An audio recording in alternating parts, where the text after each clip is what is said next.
Hello friends and welcome back to my channel. Today I'm going to be doing another speed build. I've really been enjoying making these builds for y'all, so let's get to it. I started off with putting the dark gray graded wallpaper on one wall as sort of a feature wall, and then the other three walls were the white graded wallpaper. And then for the flooring, I used the Mickey Mouse hardwood flooring, and I left the door the base game door.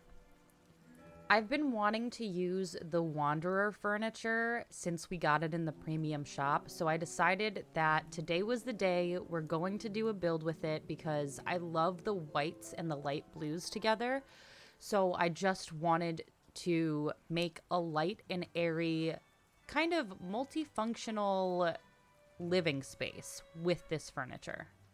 For those of you who don't know where to find it and you have already purchased it and don't feel like scrolling all the way through all of your purchased items, you'll find all of the Wanderer items under the Toy Story tab.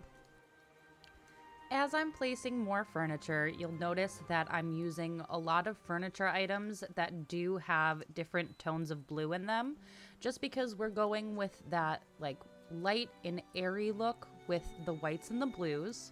And you'll also notice that I'm using items that have the same colored or toned wood because we need to break up all of the white and the blue with other colors, and I felt like those wooden items really did the trick.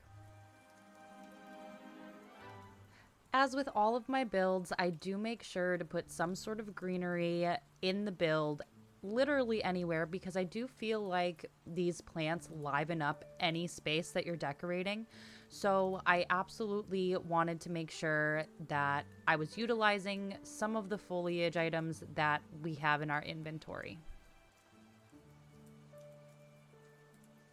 When I got started placing the windows, I really wanted to utilize the window to Paris because I've been sitting on these windows for weeks and weeks and weeks and wanted to finally use them.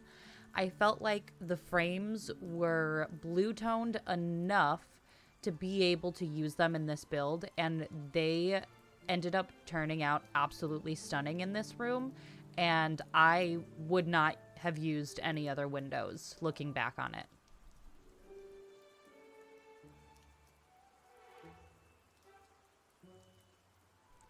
Initially, I had some trouble trying to figure out what I wanted to do in this corner by the door that's opposite from the seating area, and I just couldn't figure it out. I didn't know if I wanted to make it a reading space. I didn't know if I wanted to make it an eating space. So ultimately, we just decided to make it a little workspace. So I added in a desk, I added in a bookshelf, I added in the princess's shelf as well, just to have some trinkets and other items that actually make the space look lived in and not completely empty.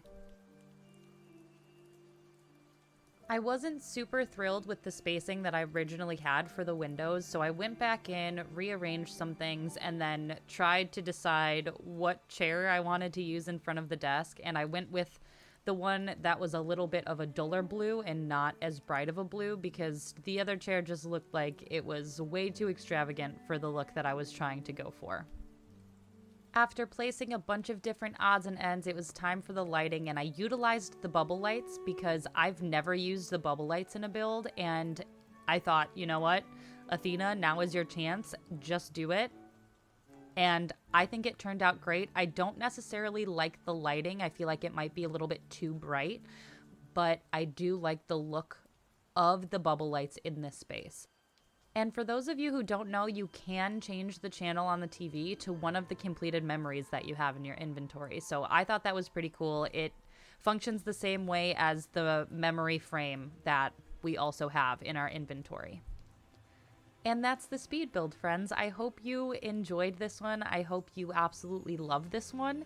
And if this helped you either gain inspiration or helped you completely copy it, make sure to like, comment, and subscribe. And I'll see you next time. Thank you so much for watching.